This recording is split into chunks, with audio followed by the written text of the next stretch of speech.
Aliens? Aliens. Yes. But maybe no.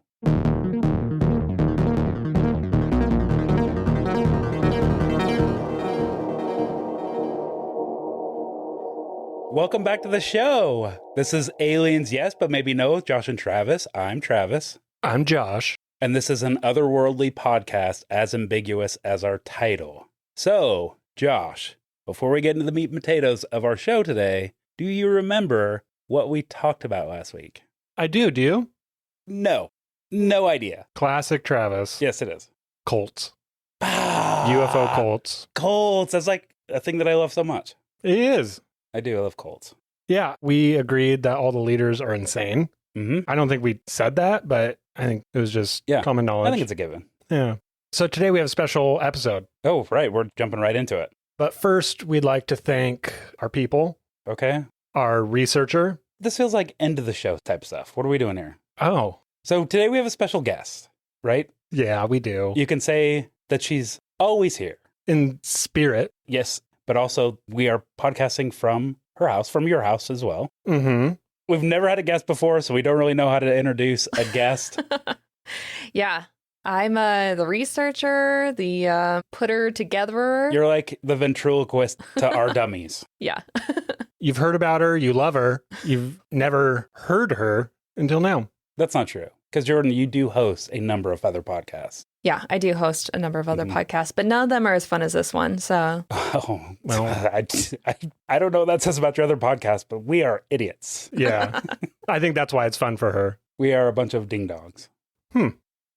So today we brought Jordan on. We asked her, or she asked us, to be the referee on a Battle Aliens episode. Mm-hmm. So last week we introduced this episode as like talking about alien different species, right? Yeah. And we were going to maybe get into some like the biology, physiology of these other aliens, which is going to be kind of fun. You know, like it's categorized by somebody from Earth. So of course we like to categorize things. And instead we sagged. We're going to pit alien species against other alien species. As humans would do. Yeah. Like, I mean, next year for the 250th anniversary of America, Trump is holding a cage match. On Is the he White really? House, yeah. On the White House lawn. So this is like in that same spirit, I guess, where we just want to see cool things fight. Like, okay, I see that you're very technologically advanced, but how would you handle a fist to your face? Well, so we're doing a bracket Uh-huh. of alien species. Uh-huh. Are we judging it on who can beat each other up? Because I was under the impression we were going, which is the sexiest. Oh, no. That's a completely different list. Oh. Well, I guess that's kind of a relief for me because I thought every single one was very sexy. We did talk It was about very that. hard. It was like we were going to do like a kiss, marry, kill. Yeah. And Josh and I talked in our text group. We're like, well, fuck all of them. Like, of course. Why not? And then last minute, Jordan added some new ones and just stirred some things up inside me. yeah, I sent you guys the list ahead of time and I was like, if you want to prep, you can. If not, that's cool. And then something happened about 11:30 last night. I was like, you know what? Shame on you. And I'm going to switch everything up and you're just going to show up and not know what you're talking about. Sorry. Yeah. Fools. Yeah, and Travis, right before we started recording, said that he did a lot of research. I did like 5 pages of research. I've got 2 Google documents full of information. And I showed up today and I was like, fuck, I guess I just throw this all in the garbage. Yeah, I had to takesies, backsies some of my changes, but I think we're in a good spot now. So I'm sorry. Well, I did no research, and Classic Josh. I feel like I'm already a winner. I feel like we're all winners just having you here, Josh. Yeah. Thanks, guys. So blessed. I needed that. Okay, So so do you want to, should we just get down to it? Yeah. Yeah, alien Okay, species. so before we get started, I want to tell you guys that I did write a song Oh, that's Ooh, are right. you gonna put for us in the this mood? episode, and I just want to play it for you right now. Okay. Battle aliens! Arcturians, Andromedans, Pleiadians/Nordics, Lyrans, Anunnaki, Draconians, the Watchers, Nomo, Greys, the Ebens, Mantids, Tall Whites, Little Green Men, Negumak, Blue aliens, shadow beings, battle aliens. Travis, what a great song. Thank you for blessing us with that. I put a lot of work into it, as you will. I'm just blown away that you could do that. I didn't know. I knew you had dance moves. But that doesn't really translate to a podcast. Yeah. But let me just tell listeners, you're an incredible dancer, and they're really missing out. We may have to start doing a video format of this podcast. Thank you. You're welcome. You're welcome. All right. So for our Battle Aliens bracket, we have 16 aliens facing off in 4 seeds. So the seeds are the Peacemakers, then we have the Ancients, the Infiltrators, and the Wildcards. Is this going to be available in our show notes so that people can see what our bracket was? Yeah, we could absolutely include a link to the spreadsheet, because it is a spreadsheet that I did a darn good job on. So I would be more than happy to share it with the world. It does. It looks real. It looks like, imagine the best Final Four March Madness bracket you can. Mm-hmm. Multiply that by 100. Yep. So how many aliens are there? 69, which is really funny. Nice. According to what's that guy's name?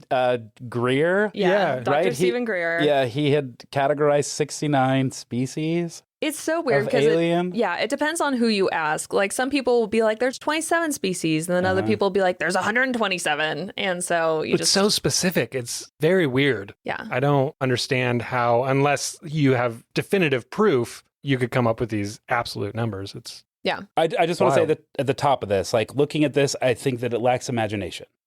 Oh. Like all of these aliens, even the water ones have, like, at least if you look online, some of the images, they have 2 legs, 2 arms, 2 eyes, 2 ears, 2 nostrils, 2 testicles, 2 ovaries, whatever, 2 ear holes. Did you go down a rabbit penis hole again? A butthole. No, a little bit, but that's fine. Like that's part of what I bring to this podcast. Yeah. Thank you. I feel like the universe is so broad and like our evolution here is so specific that like that doesn't necessarily mean that all these aliens would evolve to having 2 legs, 2 arms, 2 eyes, and whatever. Like if a planet has like a very intense gravity, like more gravity than we have here, why don't we see like pancake looking aliens? Like something that is like squished down I get aliens. Or like if it's a water base, why would they evolve to have legs, right? Yeah. Yeah. They would look more like, and we see or that. Is their water the same as our water? Right, exactly. But we see that even here, like very evolved forms of life, like with cephalopods, octopus, squid, whales, very advanced. You can see like bones, in some whale species, like because they went from water to land and came back to water. Yeah. But like cephalopods, octopus, they don't have any bones whatsoever. And it's like a gravity light environment in the ocean. So why would you even have bones? Like sharks have cartilage, fish have cartilage. Like you want a squishy structure so you can move around in this, viscous environment. On the same topic, I also noticed that you brought some D&D dice. I did today. I have no idea. I found this. I'm not a D&D person. But why do you have the die? I found it and I put it in my car. I thought maybe I need it. This is the first time I've ever pulled it out of my car. Interesting. So if we need like a tiebreaker sort of situation. Sure. I don't even know how many sides it is. So you've mentioned D&D, that it's too nerdy, and you mentioned it a couple of times. Oh, a lot. I bring it up and a then lot. you just randomly find a piece to play the game. Point taken. Okay, Josh. But I'm not a secret D&D nerd. And then you've been carrying it around with you. In my car. And you bring it. Yeah. And then you're saying that these aliens just don't do it for you. You need something deeper. I needed something a little more. Yeah. I think you need D&D. Maybe I do. I need some D and D. Yeah. Okay. I did manual analog research. I looked up all these aliens and wrote down, I did like a pro-con list based on their attributes or whatever. Okay. Damn. I got through about 8, though, the left side. And then the right side, I was just like, I got real lazy. And it was just a version that I got last week. So this isn't the most current version. So I got a little lazy and I was just like looking at the words. I was like, well, fucking Nomo. That's like a gnome, right? They're battling little green guys. I thought the same thing. Easily squishable. Done. So that, like, I started to reason just based on names, Oh, God. but I did plug it into AI. So I'm not going to give the AI answers till we're done because I want to Okay. see how you and I play out. But AI did give me this little preface, and I'm going to read that right now. Okay. The image you sent is a bracket for a cosmic showdown featuring various aliens categorized into the Peacemakers, the Ancients, the Infiltrators, and Wildcards. It's set up like a tournament bracket since this is a fictional scenario and there's no objective way to determine the strength or abilities. I disagree with that. This is real. Well, it is real, Josh. It is Mhm. absolutely real. Yeah. Since there's no objective way to determine the strength or abilities of these hypothetical alien races, any prediction would be purely speculative and based on common tropes or personal interpretations. However, if I were to make AI, were to make a prediction based on some general themes often associated with these groups, here's how I might see it playing out with a focus on who I think would win in the end.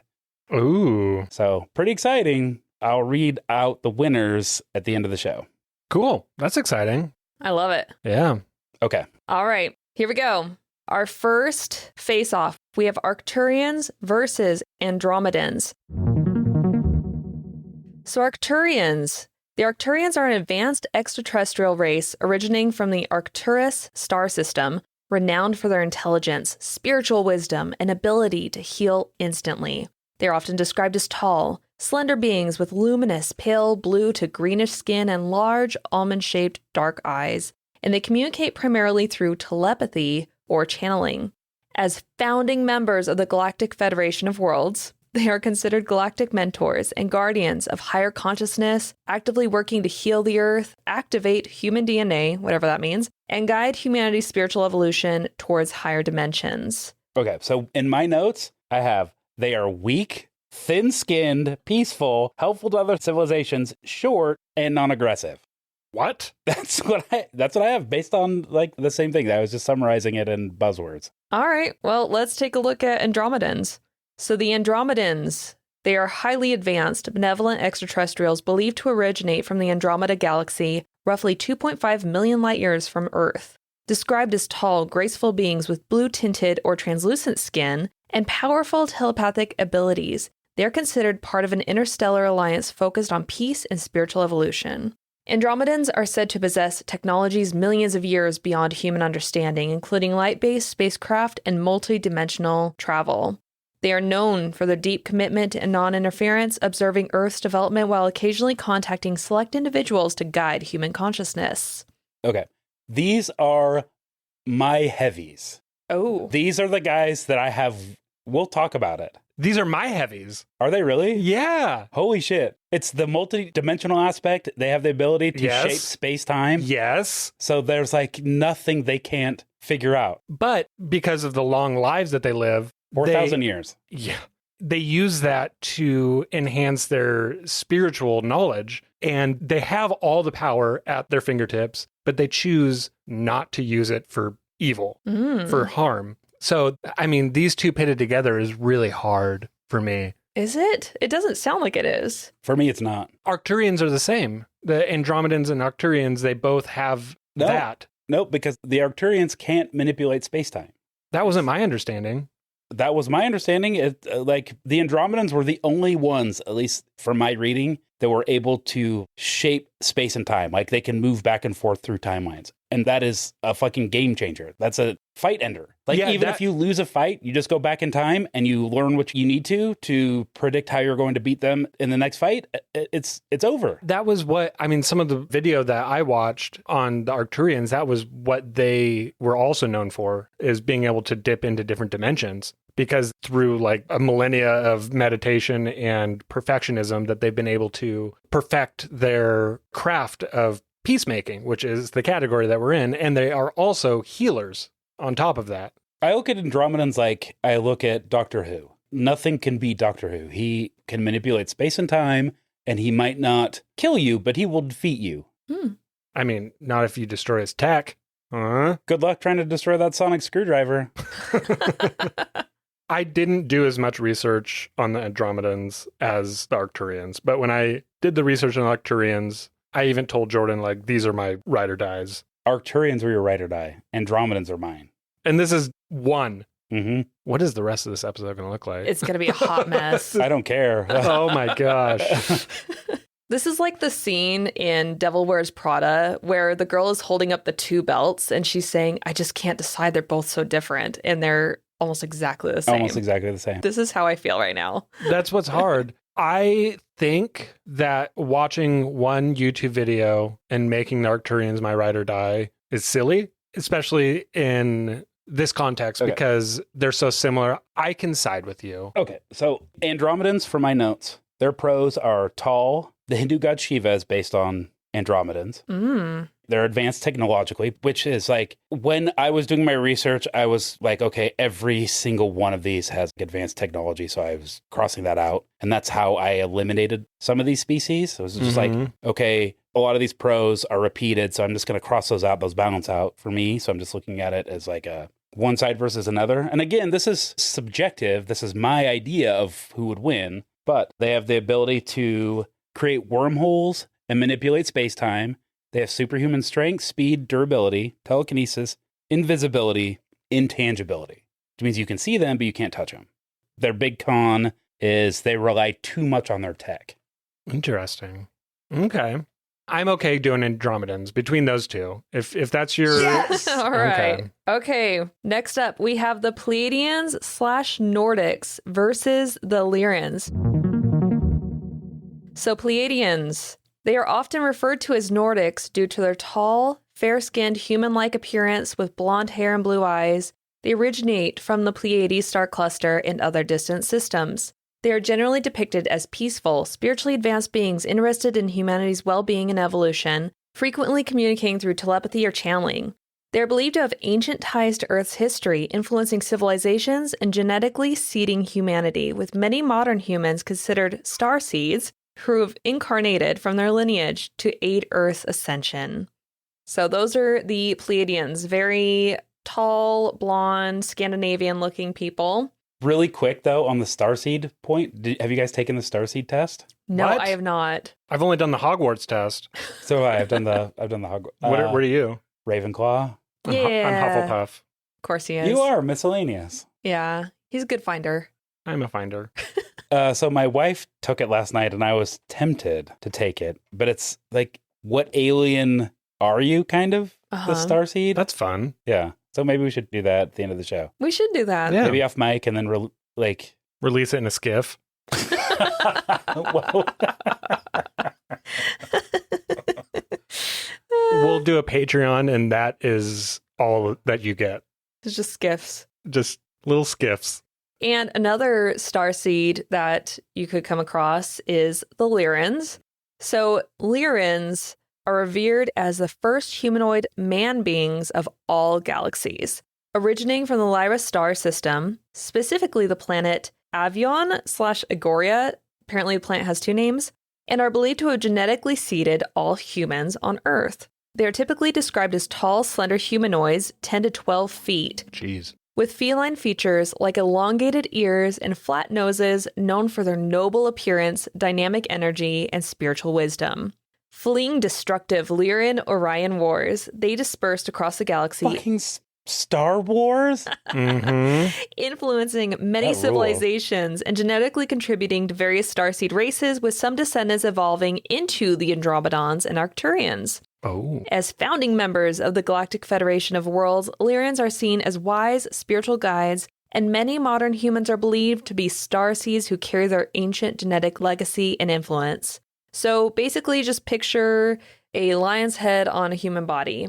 Yes. A Khajiit in Skyrim. Yes. Yeah. Yes. And that is my choice. Just because of that. Because cats. Because cats. Okay. I'm a catman. Okay. It's either cats or Scandinavians. So Yeah.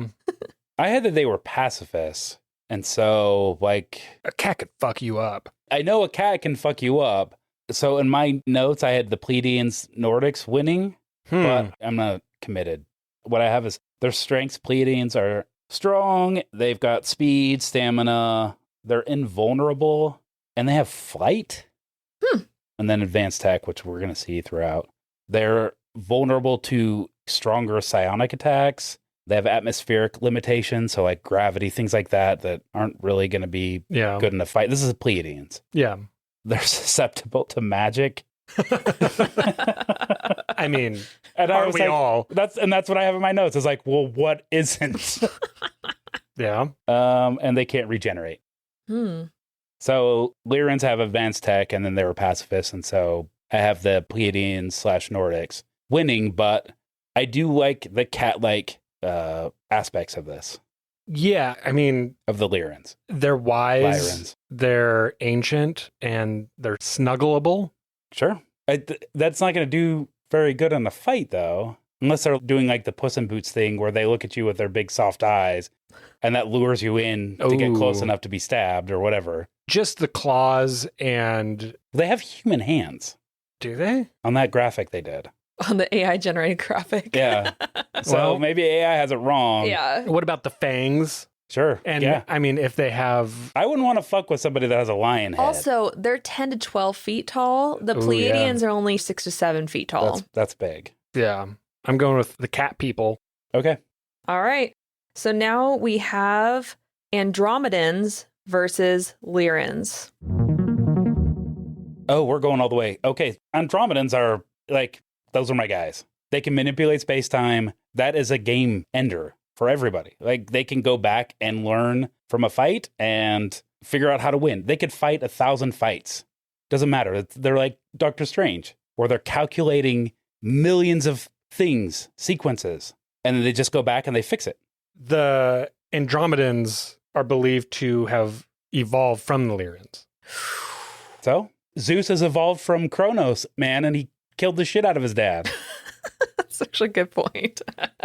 Your kids are going to be stronger than you. If you're doing your job right, your kids are going to be smarter than you are. That's not how I raise my children. I purposely tell them the wrong information. That's like what evolution is. You want the next generation to be better than you. I know. Damn it. Really like the cats. I know you like the cats. Yeah. You also like the Arcturians. Sorry, Josh. It's space-time, man. It's time travel. That's what we're talking about here. No, I know. If it's power, then the Andromedans have it. All right. I agree. Okay. So Andromedans win the Peacemakers. All right, let's move on to the Ancients. First up, we have Anunnaki versus Draconians. Uh-oh. All right, the Anunnaki. This is a race from the Sirius star system, and they're prominently associated with the celestial planet Nibiru, from which they are believed to have originated. They are famously credited with visiting Earth around 400,000 years ago to mine gold to save their dying planet, and are widely believed to have genetically engineered early humans by intermixing their DNA with primates. Described as humanoid and often taller than average, their appearance can include feline... Is that because they're hats? You know, I don't know. But yeah, if you've ever seen like ancient Sumerian artwork, it's the guys that have like the curly beards and the tall hats and typically wings. Like they're very often winged. But they have feline or reptilian traits, and figures like Enki and Ishtar are revered as master geneticists and technological innovators. And they are deeply entwined with Earth's ancient history, influencing civilizations like the Sumerians and Egyptians, while some Syrian factions are considered benevolent members of the Galactic Federation. So that's the Anunnaki. Let's move on to Draconians. So the Draconians are a reptoid alien species. They're ancient and powerful extraterrestrial race, predominantly originating from the Draco star system. They are commonly described as tall, scaly humanoids with reptilian features like large jaws, slit pupils, or wings. And they're known for their tyrannical and aggressive nature, and they are believed to have infiltrated and manipulated human societies and governments, engaging in activities such as genetic engineering, human trafficking, and fostering global chaos. They possess advanced technologies such as shape-shifting, telepathy, interdimensional travel, and cloaking, and operate from extensive underground bases on Earth. So that's the Anunnaki and Draconians. Okay. So Draconians, like I grew up, they are featured very much in this fantasy series, the Dragonlance Chronicles by Margaret Weiss and Tracy Hickman. They're like the bad guys. Okay. Or like the army of bad guys. They breathe fire, they spit acid, they can blow out ice, whatever, like cold breath. They're like lizard people. So I mean, they're pretty strong. So I naturally align with all the peacemakers. So hearing draconians, they're the villains of space, it seems like. And I don't like that. Is villainy advantageous in a fight? And I think it is. This is sounding very Hufflepuff of you, Josh. I know. Like, you got to think, like, who's going to win in a fight? Do you want somebody who's going to come up and shake your hand and fight fair? Or do you want someone who's going to spit in your face with acid and then kick you in the ding-dong? And that's what draconians are going to do. Yeah, they like ding-dongs. But they love a ding-dong. We're talking about the hostess treats. Yeah, that was where I was going. I mean, the Anunnaki, for Earth, they were very important. Yeah. They do have teleportation and telepathy, right? The Anunnaki? Uh-huh. Yeah. It's pretty good. That is good. You can't hit a nut if they keep teleporting. That's right. They keep teleporting right behind. But if you hit them with acid or you blow fire at them. But what if, I mean, it feels like the Anunnaki would, I can't say that. I was going to say they'd have people backing them. Yeah. And the Draconians probably wouldn't have that as much. They're kind of like the pirates so my notes of is space. Like they are a very bureaucratic, rule-following group of aliens. So that's where they would come up and shake your hand and say, like, it's going to be a fair fight. And we're like, this is a fucking cage match. There's no fairness in this whatsoever. If it comes down to like a fist fight, Uh-huh. I think the Draconians would win. Okay. I mean, it's sad because I like this Anunnaki That's fine. You story. can like them. You can still like them. That doesn't take away from their nobility and who they are. We're talking about fucking cage fight. Okay, I'll go Draconian. I just don't like them. They're evil. But yes, they are evil. They're the bad guys in this fantasy series. Yeah. They're bad, but that makes them good in a fight because they don't give a shit. They're dirty. They're dirty. Okay. All right, so we've got the Draconians winning against the Anunnaki. Next up, we have the Watchers versus Nomo. So the Watchers, they are towering, luminous extraterrestrials often mistaken for angels in ancient texts like the Book of Enoch. Oh. Originally sent to observe humanity, some rebelled and shared forbidden knowledge, leading to the creation of hybrid offspring known as the Nephilim. They're described as humanoid but distinctly unearthly, with glowing skin, radiant eyes, and sometimes energy-based wings or halos. Believed to possess advanced technology and telepathic abilities, the Watchers may still monitor Earth during times of crisis. Modern theories connect them to the Anunnaki, Lyrans, or a breakaway alien council known for guiding or judging humanity. Next up, we have Nomo. The Nomo... Oh, these guys are worthless! The Nomo are aquatic amphibious beings originating from Sirius B and Sirius C who later settled on the water world Zelanthia after fleeing the Orion Alliance. They are described as a towering 7 to 10 feet tall with iridescent, semi-translucent skin and melodic speech. Revered for their spiritual wisdom and advanced technological knowledge, they are known as masters of the waters and are deeply connected to the element of water. The Nomos had close relations with the Syrian leaders of Nibiru and are linked to Atlantis and mermaid myths, or as preservers of divine knowledge after planetary cataclysms. They're also credited with seeding Earth's dolphins and continue to protect ancient Atlantean knowledge from beneath the sea. So picture a fish head on a human body. So before this started, I was texting Josh about what sort of venue or arena are we going to be fighting in? It's going to be a water arena for this. Well, we haven't gone water yet. So if it's a water arena, I would give it to them. Yeah, over Watchers the aren't going to have... The Watchers are like fucking angels. Like They don't have bird They have people. wings. Yeah, they can't. That's not going to do... I mean, Some birds can swim really well, though. No, for sure. Like, they dive, though. And a lot of birds do hunt fish. So that could be a pretty good fight. It would be a fascinating fight. It would be For absolutely sure. fascinating. But if they're like the Nephilim, like that is a terrifying look. That's like the all eyes, orby looking like winged things that are Yeah. so horrific that you can't even look at them. Well, and having telepathy, maybe they can predict where these fishmen are going to be. So I look at Nomo the same way I look at like Aquaman. It's like the dumbest super. Like early Aquaman? I mean, the cartoon Aquaman? Yeah, early comic, like Silver Age, Golden Age Aquaman. Okay. Where you're just like, okay, this isn't a fucking fish problem, so why are we even talking to you about this? Like, ocean pollution? Great, we'll talk to you about that. But now Aquaman, in like newer iterations, he's as strong, if not stronger than Superman, because he has to fight underwater and whatever. And anyway, I look at the Nomo kind of like that. Yeah, it's like Aquaman versus Doctor Strange. Yes. Or like any other land-based thing. Yeah. So we agree on the Watchers. Yeah, we agree Okay. on Watcher. So Wow. like for I'm good with that. the Nomos I have in my notes, strengths was water, cons were land. Yeah, that checks out. I like the Watchers a lot. Actually, technically, wouldn't the Watchers be land and air? Oh, that's true. Yeah, I Yeah. mean they dominate 2 of the 3 things that we. And potentially diving down into water. So I Yeah. guess this raises the question: like, is this fight on Earth where we have those 3 venues: water, earth, and air? Yeah. We didn't really talk about the venue, or is this going to be in like a white space where all things being even, you just Like come the- with whatever you have? The Matrix white space. Yeah. Yeah.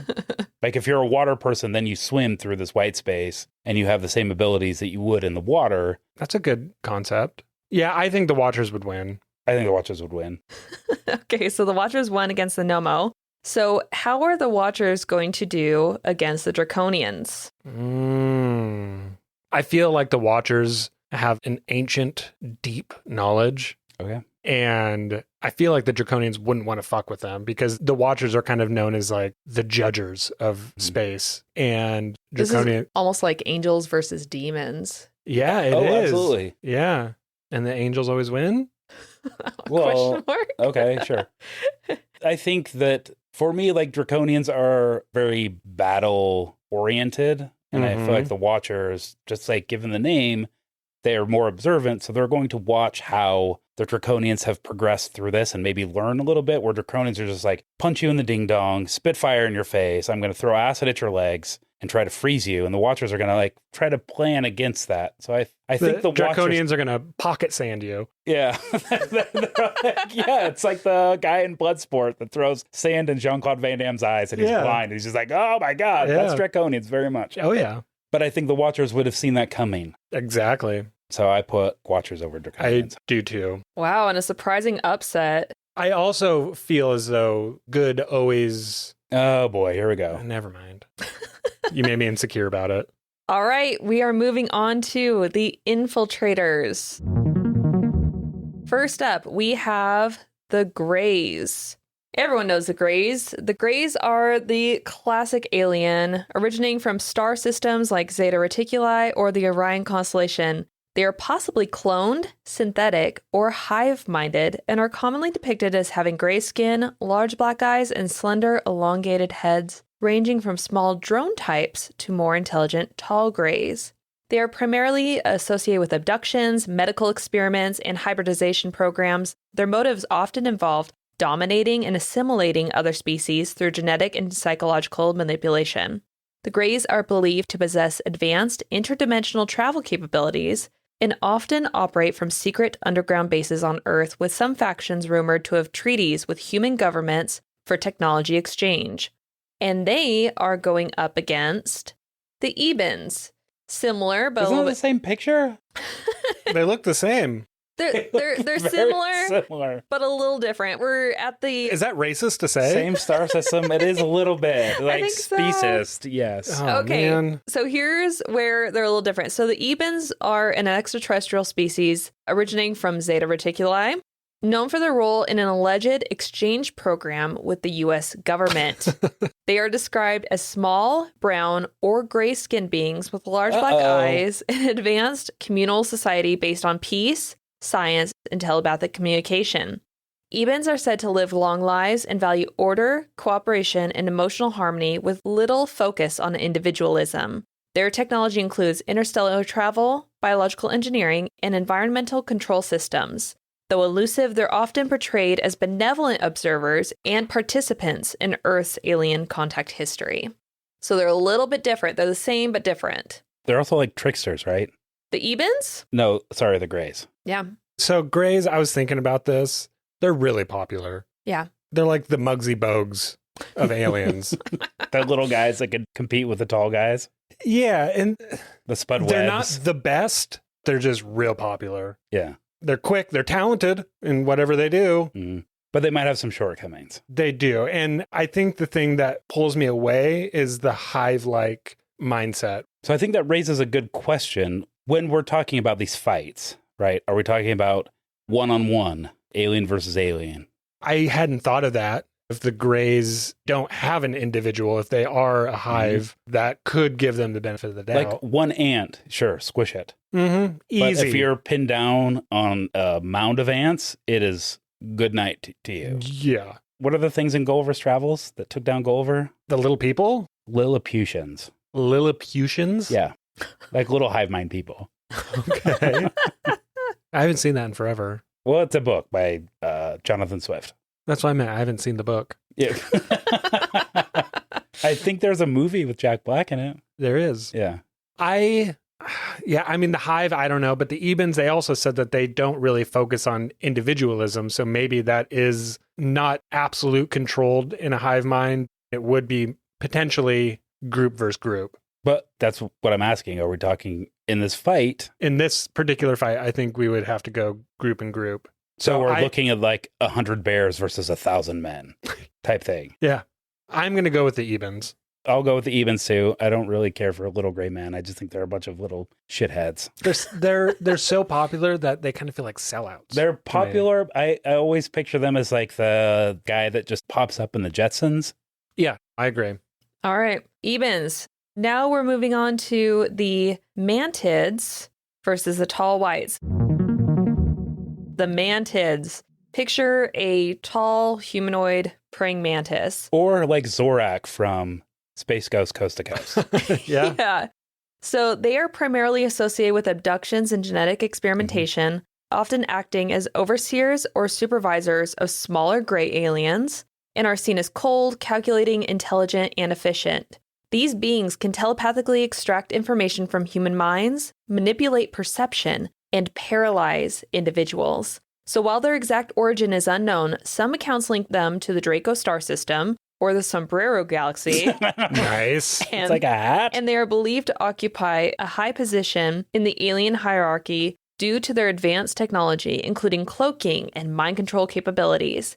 Ancient civilizations worldwide, such as the Khoisan and early Egyptians, depicted mantis-headed figures, suggesting a long historical presence or influence on Earth.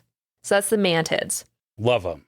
So they're going against the tall Little whites. bug weirdos. Yeah, they are. And the tall whites are pretty much exactly what you would expect. They're similar to the Pleiadians or the Nordics, except their hair these is guys. like very white. They're 7 to 10 feet tall, pale-skinned humanoids with white blonde hair and blue eyes that can later turn pink, like a bunny. They are believed to originate from a hotter, larger planet where they live naturally underground and reportedly maintain hidden bases in Nevada and on the moon. Generally peaceful, their motives include diplomatic relations, observation, and technology exchange, allegedly having treaties with governments like the US for mutual benefit, though they are wary of humanity's developing psychic abilities. They possess advanced technologies for healing, energy manipulation, interdimensional travel, and can shapeshift into human form, sometimes appearing as men in black. Ooh. Fuck these guys, because I do not like them. Every Wow. version that I've read, they seem very racist. Like they are I mean, with a name like that. tall. I mean, well, we gave them that name. I guess that's true. They're like, well, we're tall and we're white. Yeah, I wonder Like, what all these aliens call themselves. Good question. Because like in some texts, it's not called Earth, it's called Gaia. Yeah. Just depends on the context. Mm-hmm. I mean, the mantids would win, right? 100%. I think mantids should win. Yeah. And they got that manager attitude. And like a band leader attitude where they're just like sassy and they're like giving Space Ghost a bunch of shit. Well, they're the ones that are often in the spacecrafts with the Greys. Yeah. They're managing. Yeah, when we saw the astral travel video, it was like Mhm. mantids that were behind the keyboards. Mm-hmm. Yeah. Yep. Mantids all the way. Mantids all right. the way. So mantids win against tall whites. Mhm. Now we're going to pit the Ebens against the mantids. I mean, I'm going mantids. I think mantids too. Man, I like the little weird bug guys. Yeah, I think that's probably pretty obvious. No upset there. All right, let's move on to the wild cards. Oh my goodness. First up, this is my favorite category. Oh my gosh, I'm so excited. Okay.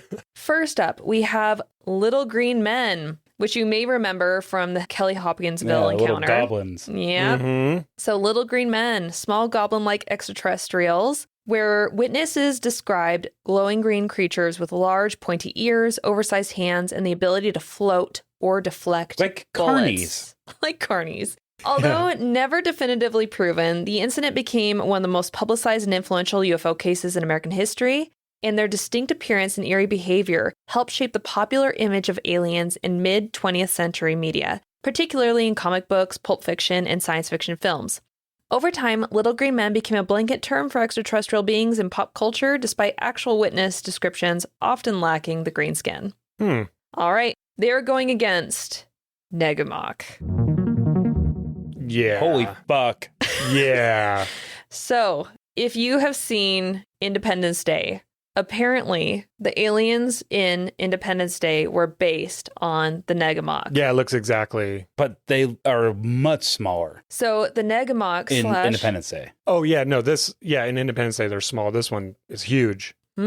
Or it's to scale. Maybe everything around them is very tiny.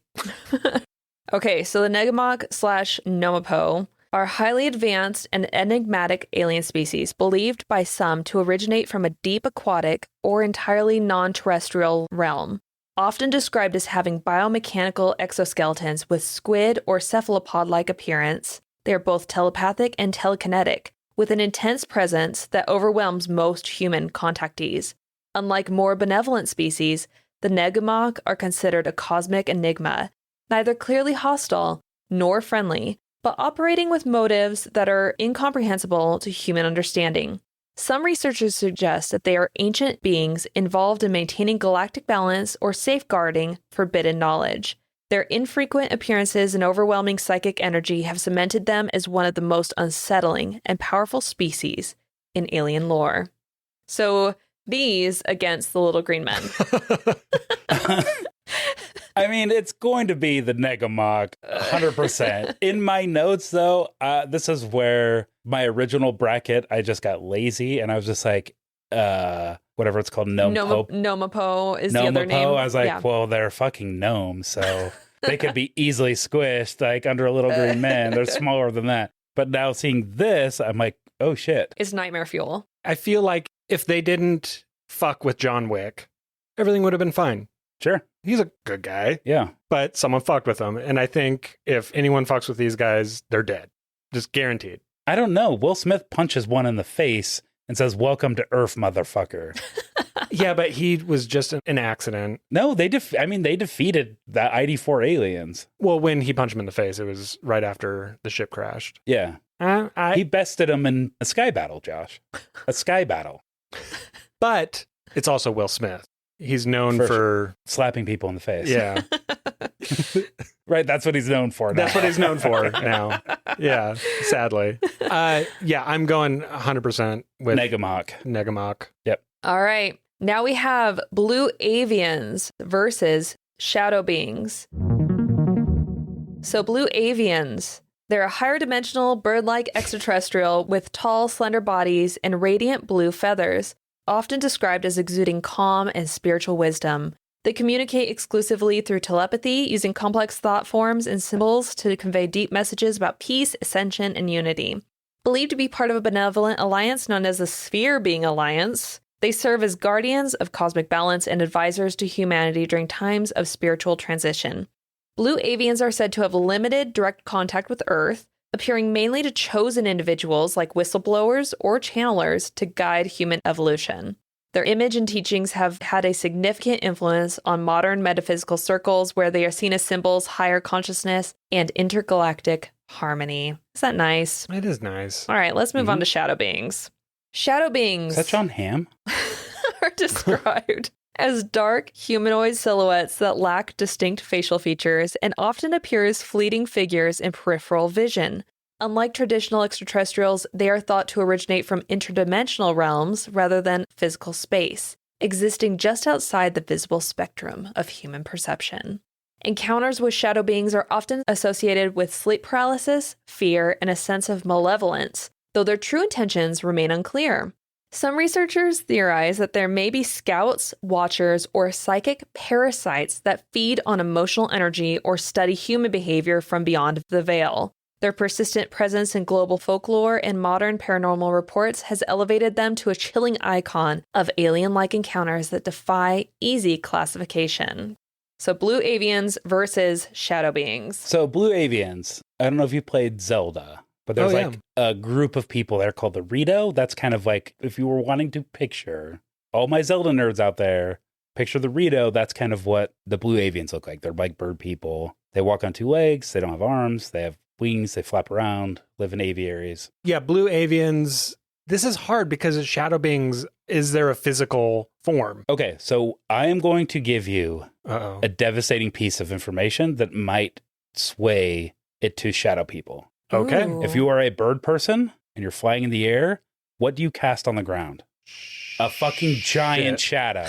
Well, yes, but also a giant shadow. Okay. So I think that will play into the shadow being's strengths. But do you think the shadow beings, it's not like Peter Pan where the shadow beings are your shadow. I don't know what they are. They appear usually in peripherals. It's not like you're seeing your shadow. They are glimpses into another dimension. That doesn't change my argument. Well, and there's a lot of reports of people seeing like Hatman, who is a shadow being. Oh, yeah. Yeah. But I don't think, from my knowledge, which I don't know a lot, I don't think shadow beings have hurt anyone. So, Jordan, do you know? I think that people have been like emotionally hurt or like traumatized from waking up, because you hear all these sleep paralysis stories where people can't move and they see like a shadow thing over them. And who knows what they're doing, but if they're like energy vampires and they're stealing your energy, what if they just like zap the energy of like the blue avians? Or what if it's that they have cloaking, but they can't cloak their shadow? Whoa. Yeah. Or they could scare the avians. I mean, birds they get spooked. Yeah, flighty. Yeah, they are. Yeah. Man. So what's your final answer? 3, 2, 1. Shadow beings. You didn't answer. I know. I did a countdown. I know. It made me panic. I'm going to say shadow beings too, because I feel like the blue avians wouldn't be able to hurt them. That's okay. Yep. Right? Yeah, and if shadow beings can't be hurt, but maybe can hurt, even through trauma, I think that wins. Yeah. Well, that leads to this next battle, which is a little crazy. So that means that now we have Negumok versus the shadow beings. Oh my god. I think I have shadow beings going all the way. Really? What? I think so, yeah. No. That surprises me. Yeah. Well, I didn't have Negomok on my original bracket. Yeah, this is a true wild card. I feel like the Negomok because because shadow beings are like so ethereal and like weird, there's not a lot of information about them. So I defer to like them just winning. Well, and there's not a lot of information about the Negomok either. Apparently, the Draconians are really fearful of the Negomok. Yeah, I mean, so they're powerful. If the shadow beings are an energy-based between realms, the Negomok is known for having an energy that everything is afraid of. Mm-hmm. So it's potential that the shadow beings would be like, nope, not going to fuck with that. And having telepathic and telekinetic abilities, if they're able to go through, I mean, if they have forbidden knowledge and they're able to use telekinetic abilities between different realms, that would be a game changer. So who do you have? Who's your guys? I'm going with the Negomok. Okay. Versus shadow beings. Yes. Okay. 100%. I'm not 100% on shadow beings. I mean, if we want, we can roll a dice. But I'm not that committed to shadow beings. I like the Negomok. I think that they're very compelling and like they cast a striking image in AI. Like they are incredible to look at. And they're not aggressive, but they're not aggressive. They're just kind of Oh man, I mean if we're going to like copy and paste onto the ID4 aliens, they're very aggressive. They blew up the fucking Capitol. There were people that were on top of a building welcoming them and they shot a laser down and killed everybody. That is aggressive as that's as aggressive as it gets. That wasn't real. That's what none of these are real. That's the thing. Like this is all science fiction. Oh my goodness. None of these are real. We're arguing over things that nobody can prove. This is all science fiction thought exercise. This took a dirty turn. No, it didn't. This took the exact turn that it was meant to take. All right. So we're going Negomok? Yeah. Oh, sure. Yes. Okay. I need to take a break. Do you? Yeah, You got worked up? Oh, man. Okay. All right, we're back. Sorry about that. Travis kept yelling and I he got started. so worked up, and I feel like I misrepresented myself. Yeah, we're going to have to definitely find a different place to record I had to after chill. that. I tore almost the entire studio apart. Yeah. Bookshelves on the ground, cushions on the couch are upturned. I was upset, and I'm Yeah. sorry. I apologize. There's just feathers floating everywhere. Yeah, we're just kind of settling in the madness right now. Yeah.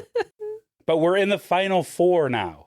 Yep. Let's do it. All right, so in our final four, we have Andromedons, the Watchers, Mantids, and Negamok. So first up, let's pit the Andromedons and the Watchers against each other. Okay. Do we need to refresh on these, or are we good? I think we're good. Okay. I don't know, listeners, what do you think? Weigh in the comments. I mean, it's kind of the same thing, the Andromedons, but they're not. Fuck, dude. But that's the thing. I'm worried because they're not aggressive. They don't have to be aggressive to win. They got all their powers by not being aggressive. They used their energy to learn and hone their energy. I feel like if they got aggressive, they would lose some of their power. Go on. And they may not win. If they get so angry and their emotions and their frontal lobes take over that they may not be able to dip into the realm of time and space. They don't have to. I think the Andromedans are overpowered. I think Andromedans, for me, win it because of their ability to manipulate space and time. They can fight 1,000 battles until it wins, and nobody knows that they lost 999 of those. All that we're concerned with is the one. It also depends on how much they can time travel. You know, if they can do it 1,000 times in a second, then yeah, they would win. If they know that your punch is coming. They have wormhole power. The ability to manipulate Is that for space them and time. individually or their technology and their ships? I don't know. That's part of their lore. What do you mean individually? Do they need a group of people?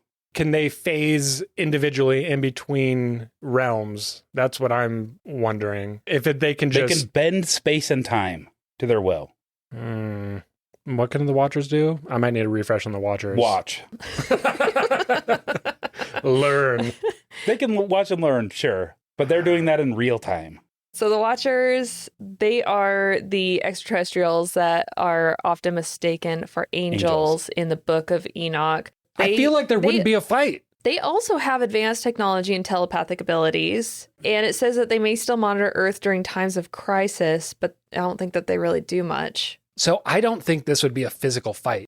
I think this would be like a conversational or energy fight. And it would be probably the Andromedans that would win in that kind of fight. I feel like the Andromedans being able to live a very long time, being at peace to be able to control their energy and all that stuff. I think that they won up in a conversation fight. Sure. They have peace on their side. They're fighting for peace. I mean, that's my final. Right? That's what we do here in America. Yeah, I don't think there's going to be fists thrown in this. Wait, what?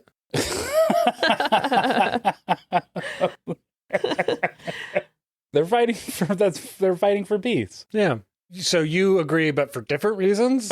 Or just all reasons? That's fine. I'll take it. All right, Andromedans. Okay. Man. Here's the Mantids versus the Negamok. Now this is where it gets really interesting. Yeah. Oh, yeah. So we have the Infiltrators versus the Wild Card. A bloodbath. This is going to be a knockdown, drag out fight. This is long. Yes. Yeah. It's going to get gross. What are you thinking? I'm thinking the Negumok. Okay. Just right off the bat, just gut instinct. But I mean, I'm thinking a huge mantid. I'm thinking mantids just because like mantids are like the kings of the bug world. Well, that's the thing is bugs when it comes to like energy and they any eat of that, their own mates. Like they don't fuck around. No, they don't. But if you look at any animal or insect or anything, there is a leader. There's a strong energy force. Like if a dog runs into a wolf, the dog is going to know that that wolf is in charge. That's the alpha. And I feel like the Negumok is the alpha in most scenarios. And mantids being insects, I think they're more susceptible to energy than some of these other things that maybe aren't something similar that we'd see on Earth. They can also paralyze individuals, There you go. which is pretty cool. I think the mantids are pretty cool, man. Yeah, I mean, absolutely. I'm not saying one is not cool. I'm just saying They're both cool. they're both cool. I think as far as like cutthroat ability and in a fight, for me, it's mantids. I just go back to the John Wick thing. Like, if there's an assassin that's known for paralysis and they fuck with John Wick's going to kill him. Doesn't matter what techniques or advantages. I'm a sharpshooter. All these different things, you know? Ooh, the Negamok are also telekinetic. So does the mantid also paralyze like a telekinetic power? I guess it comes to a quick draw. And mantids are pretty fast, Mm-hmm. or praying mantises that we know of. So, I mean, if the Negumok, because if they have telekinesis, they can move their enemy. Right. But if you're paralyzed, does that ability still exist? I don't think so. Like when your body's asleep, does your mind still have capabilities? Yeah, I think it does. Look at Professor Xavier. He's paralyzed. Right. He's paralyzed. But he still does his thing. He does. We got it. Okay. Yeah. Okay. So you are saying Negumok. Negumok. Okay, that's fine. All right. So for the ultimate title, we have Andromedons versus Negamok. This is the final battle, the final showdown. Okay, argue This for is- your guys, Josh. My guys are the Andromedans. This is wild because this would never happen. Maybe. You don't think this would ever happen? You don't think aliens put themselves in a bracket and fight to the death? Well, I know that To find the ultimate that winner? happens, but I'm saying these two coming Battle together. aliens. Reference the song. So the one thing that I think the Negamok have in their corner is ancient knowledge, forbidden techniques. Call it dark. Well, I mean, the dark Andromedans magic. have ancient knowledge too. They've lived for 4,000 plus years. Maybe. What do you mean, maybe? We've talked about that throughout this whole show. What do you mean, maybe? They definitely have like mind knowledge, but they are all about. You just want this shirt. Argue for the shirt, Josh. Travis The brought shirt- a shirt for the shirt, winner, The shirt is a prize. but he doesn't want the shirt, so I just want you wanted to get rid of a I wanna shirt. Get rid of a shirt. Doesn't even matter. I argue for my guys. I know in my heart the Andromedans are going to win, but I will concede Negumok. I think when it comes to these two, the Negamok are superior. I think they have a ancient pre-Andromedans, because Andromedans came from the Lyrians. So You are really hung up on their origin, and I will always say we create to make the next generation better. And that is the case with the Andromedans. They are so fucking overpowered as far as like skill set across all of these species because they can manipulate space-time. That is a like superpower. this would definitely be, I believe, a Superman versus Superman situation. If Superman could manipulate space-time, yes. So Superman versus Flash. If this Flash hits the Speed Force, sure. But Superman in Superman 2 flew backwards. He went so fast around the Earth, he spun the Earth backwards and brought Lois Lane back. So you're going with Andromeda. 100% Andromedans. Like, The Andromedans are kind of like Vision. yeah. Or Martian Manhunter on the DC side, but Martian Manhunter couldn't manipulate space-time. Who would the Negamok be?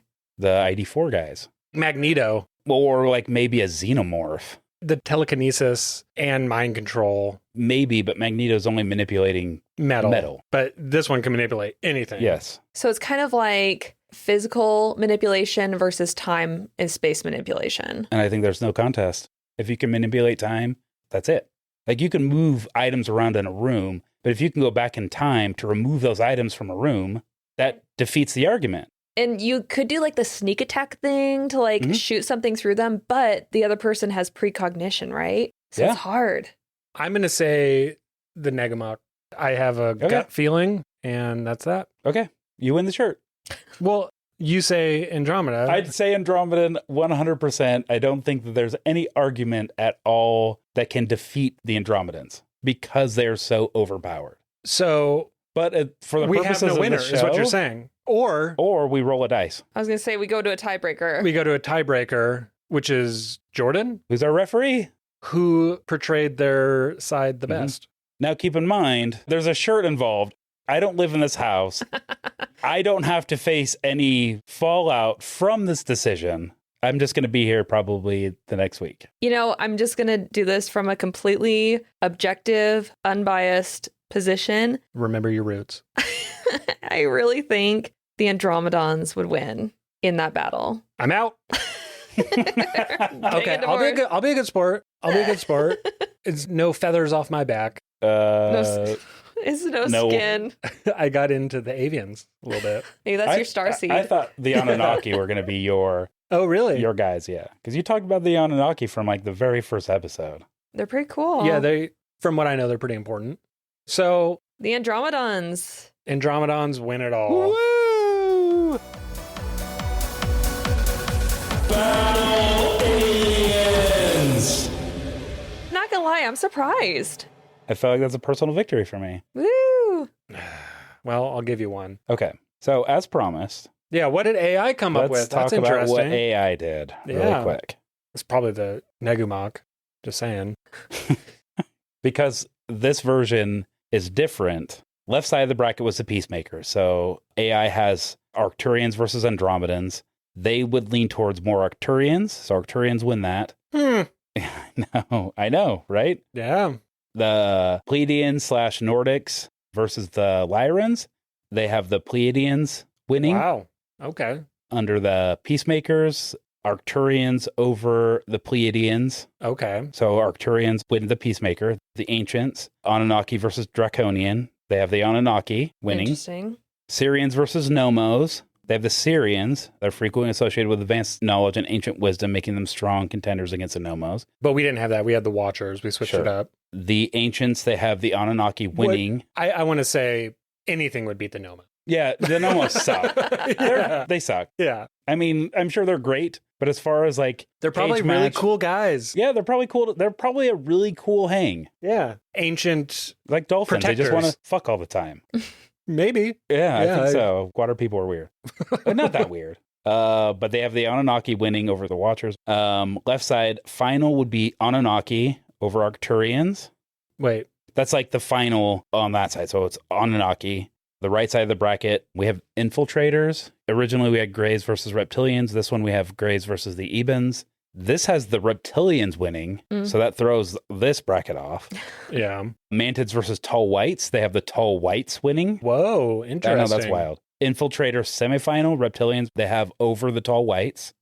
So Reptilians winning there. Wild cards, that's Little Green Men. We have Negumok here. They have Little Green Men What? winning. I know, it's No. wild. Blue Avian versus Shadow Beings. They have the Blue Avians winning. Interesting. Wow. The semifinal would be now between Blue Avians and Little Green Men. They have Blue Avians winning Oh.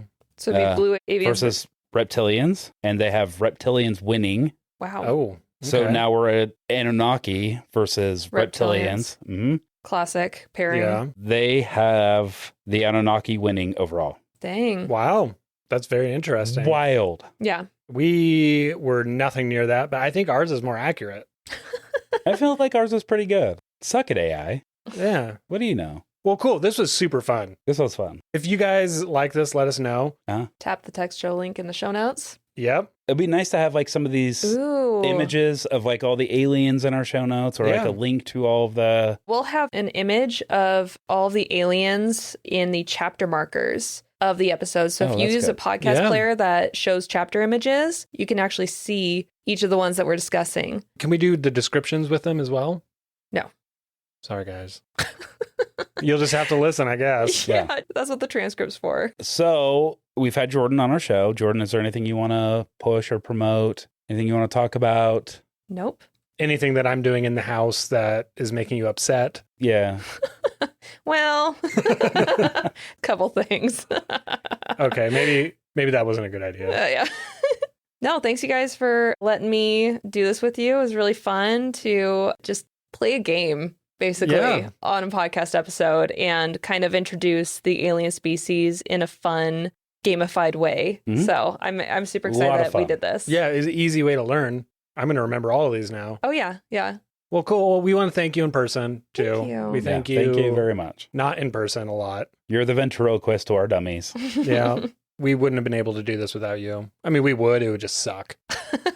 100%. You'd be able to do Yeah. it. We could. We can do anything. It would just be terrible. Yeah.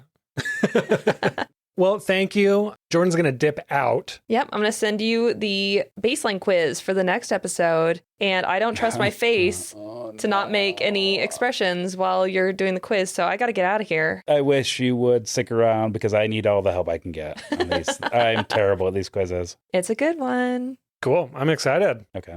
All right. Thanks, Jordan. All right. So before we get to the quiz, I want to say, Josh, let's put all of our beefs aside. I just want to say I love you very much. This has been a lot of fun. yeah, I have no beef. What are you Okay. talking about? There's no beef Okay. other than the beef sticks in my pocket. That being said, I did win. Yeah, no, I'm really proud of you. You needed a win. I did. I really needed it. So thank you. I'm happy for you. I'm happy for me too. Now on to the quiz. No. With that said, I want to say you brought a T-shirt at this recording, and last recording you brought me a onesie pajama. Uh-huh. You keep bringing articles of clothing. I'm like don't know what's going on. Reverse Dobby You're freeing yourself by giving away. by giving away clothes. Where Dobby is free by getting clothes, I'm Okay. freeing myself by giving them away. Wow, a lot of Harry Potter references in this. I know. I kind of feel bad about it. I don't No, like I'm- referencing I- Harry Potter. I love Harry Potter. You would. Let's get to the quiz. I'm going to open it up. It is Valiant Thor. What the fuck is this? I have no idea. I like the idea of Valiant Thor. Yeah, Like, as a no. superhero? Yeah, that sounds great. That's redundant. Like Thor is valiant. This has to be another government project name, right? I would assume so. That seems like it's probably right. I want to meet the guy that names these. It's probably one guy. You think it's one guy? Oh, yeah. Kind of like the same person that's naming lupus medication or. Yeah. It's just one man. Yeah. Okay, so I don't even know how to set this up. Let's just get into the quiz because I Okay. have no idea what this is. So the baseline is just Valiant Thor. That's all the information we have. Yeah, our topic for next week. Mm-hmm. Okay, first question. Valiant Thor refers to A, a secret NASA deep space mission, B, an extraterrestrial visitor, C, reverse engineered Soviet craft, or D, a secret U.S. military intelligence program. Oh, man. So maybe my gut was right, the intelligence program, but an extraterrestrial visitor would be really cool. That's what I'm going to say because Thor is a singular character. Yeah. Like naming it Thor, who is like, a Norse god of thunder, singular, Yeah, and valiant. So maybe like a good visitor that they've met. I can track that. I'm going to go with my gut and say military intelligence program. Military intelligence program. I'm going to say extraterrestrial visitor. Okay. Next question. Where did the name Valiant Thor become public? A, Project MK Ultra documents. B, NASA's Voyager mission logs. C, a book by Frank E. Strange. Strange. I don't know. Yeah. Or D, an NSA leak about cosmic surveillances. Okay. I don't think it's MK Ultra. MK Ultra is like I don't know much about MK Ultra. they were trying to like unlock something in human beings, like trying to find a weapon that they could use that would make people like insane. It's essentially like how we got LSD now. Okay. I mean, this doesn't go with my thought. Man, I'm going to say an NSA leak about cosmic surveillance. Okay. I don't have a path right now with my answers. I don't either. I don't know who Frank E. Stranges is or Strange but I'm going to say like maybe it was a science fiction writer that just feels so in line with what we see with these programs. They come from the sci-fi world. So I'm going to say Maybe. a book. Okay. I'm going to be wrong. Yeah. I think we're both. Thanks for being on board with that. No, I think we're both there. Okay. Okay. Next question. Before the Earth mission, Valiant Thor lived and served on which celestial body? So maybe it was an alien? Maybe. So A, Mars, B, Saturn's moon, Titan, Mm-hmm. C, Venus, or D, Andromeda Station 5. Okay. I have no idea. I don't know shit. This is wild. I don't know what's going on. Okay, I'm going to say Saturn's moon Titan. Okay. I know there's been a lot of talk about the moons of our solar system and them being able to inhabit other life forms. I don't know if Saturn's moon Titan is one of those. I have no idea. I think Io on Jupiter has water Oh, on interesting. it or liquid underneath ice. This question makes me think that you were right on the first question, an extraterrestrial visitor. Maybe this could be the fucking gray of Jordan being a little trickster. It does and trying seem to fuck it with does us seem a little bit. tricky. It does. This whole thing seems tricky. I'm going to say Venus for no reason, Okay, that's fine. I'm saying Saturn's moon Titan for no reason. which I know the Venusians are from Venus, Yeah, yeah. Great deduction skills. but that's all I know. Yeah. Okay, next question. Uh-huh. What event on Earth triggered increased extraterrestrial surveillance according to Valiant Thor? What? A, the development of nuclear weapons. B, the moon landing in 1969. C, beginning of global warming. Or D, the death of Christ. It might not be So an extraterrestrial funny. visitor. I know. It's as you ping ponging all over the place. Oh my gosh. Okay, I'm going to say the moon landing. Okay. I'm going to say the development of nuclear weapons because 44 is when we dropped the bomb. And that was around the time everything started getting wacky. Yep. Okay, next question. Which U.S. president met with Valiant Thor in the Oval Office? Is it A, Franklin D. Roosevelt, B, Harry S. Truman, C, Dwight D. Eisenhower, Mhm. or D, John F. Kennedy? Okay. So Truman was the president after FDR. FDR was the president during World War II for the most part, but he died. And then Harry Truman became president. I'm saying Harry Truman. Okay, I'm going to say John F. Kennedy. That's why he was killed. Oh, okay. That's it. Strong take. Okay, last question. What made Valiant Thor's clothing so remarkable to Pentagon Shit. scientists? Okay, so now it's wearing clothes. How can a secret U.S. program wear clothes? I don't know. It's weird. I mean, I guess that's uniforms, right? I mean, like maybe. all scientists have to wear the same thing. Mhm. Okay, was it A, it was completely invisible? Oh shit. So this is like the king wears no clothes type thing where he's like, look at my cool new clothes. And they're like, oh my God, we can see your wiener. Yeah. Your hostess snack cake. So is it A, it was completely invisible? Uh-huh. B, it could adapt to any climate? C, it healed the wearer? Oh, that would be great. Or D, it was indestructible? Also great. What made Valiant Thor's clothing so remarkable to Pentagon scientists? I don't want to say it was invisible because that's an argument, right? Well, I'm wearing clothes. I'm like, no, I can see your fucking body. He's like, no, I'm seriously. Well, what if it made the body invisible too? Well, that's not what this says. It's like if it made the body invisible, then it wouldn't be remarkable. I mean, it would be fucking I mean, yeah, incredibly it'd be- remarkable. Be awesome. On Mystery Men, where the guy can be invisible only when no one's looking. Yeah, that's really funny. Yeah. I'm going to say it was indestructible. Okay, that's I mean, kind of where I'm at. All this is Also, guessing. I have Yeah. still really no. It Actually, sounds since you said that, I want to say, because I think healed the wearer is a pretty remarkable thing. If you put on an article of clothing and you can just be healed, I think that's pretty cool. yeah. Let's submit. We'll find out what we got. We'll view our accuracy. Oh boy. So I want to say I did okay. Valiant Thor refers to, I said, a secret U.S. military intelligence program. Mhm. That is incorrect. It is an extraterrestrial visitor. Which is what I said. Plus one for Booyah, Travis. got a 1. Where did the name Valiant Thor become public? I said This was a NSA shock to leak. me. About cosmic surveillance, And I said a book by Frank E. Stranges. and that was correct. Uh-huh. Before the Earth mission, Valiant Thor lived and served on which celestial body? I said Venus, I said Saturn's moon, Titan. I was wrong. and Venus was correct. Mm-hmm. It's exciting. What event on Earth triggered increased extraterrestrial surveillance according to Valiant Thor? I said the moon landing. Mm-hmm. I said development of nuclear weapons. I was right. Jeez. Again? Holy shit. Now, this is where it turns very sour for me.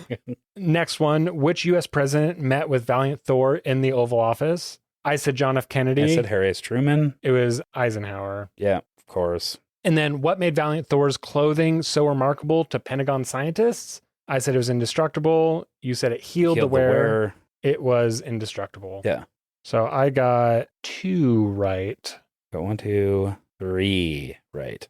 Okay. So I'm the champion. Give me your shirt. I have no idea. So it sounds as though there was an alien visitor from Venus that the Pentagon was studying and met with a president. Or wasn't studying, but he just made himself aware of himself. That was not how I wanted that sentence to sandwich. Well, this is bonkers. It sounds like a 90s Sounds like a comic movie. Exactly, like a Metahumans or a X-Men situation, where suddenly somebody from space comes here and is like, well, I'm going to be your cool protector now.